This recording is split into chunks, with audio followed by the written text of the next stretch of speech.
শুক্রবার স্থানীয় সময়ে সকাল ৭টা কিছু বুঝে ওঠার আগেই একের পর এক বিস্ফোরণে কেঁপে ওঠে ইউক্রেনের রাজধানী কিয়েভ। স্থানীয় গণমাধ্যম ও প্রত্যক্ষদর্শীদের বরাত দিয়ে কাতার ভিত্তিক সংবাদ মাধ্যম আল জাজিরা জানায়, বিস্ফোরণে বেশ কয়েকটি ভবন ক্ষতিগ্রস্ত হওয়ার পাশাপাশি আগুন ধরে যায়। ক্ষতিগ্রস্ত হয় রাস্তার পাশে পার্কিং করে রাখা বেশ কয়েকটি গাড়ি। রুশ বাহিনীর ব্যালিস্টিক ক্ষেপণাস্ত্রের বিকট শব্দ ও বিস্ফোরণের কারণে আতঙ্কিত হয়ে পড়েন শহরের বাসিন্দারা।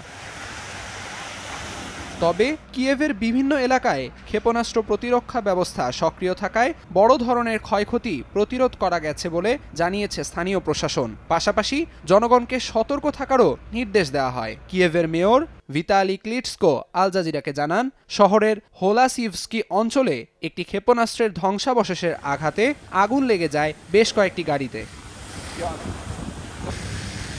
এর আগে যুদ্ধবন্ধে আলোচনায় বসতে প্রস্তুত থাকলেও আরও আগেই ইউক্রেনে আক্রমণ করা উচিত ছিল বলে মন্তব্য করেন রুশ প্রেসিডেন্ট ভ্লাদিমির পুতিন। ইউক্রেনে প্রতিনিয়ত পাল্টাপাল্টি হামলা চালালেও যুদ্ধের ইতি টানতে ট্রাম্পের সঙ্গে আলোচনার টেবিলে বসতেও রাজি আছেন বলে জানান রুশ প্রেসিডেন্ট। বলেন, বেশ কয়েক বছর ধরে মার্কিন প্রেসিডেন্টের সঙ্গে আলোচনা এড়িয়ে গেলেও ট্রাম্প শাসনামলে তার পরিবর্তন দেখা যেতে পারে বলে মনে করেন তিনি।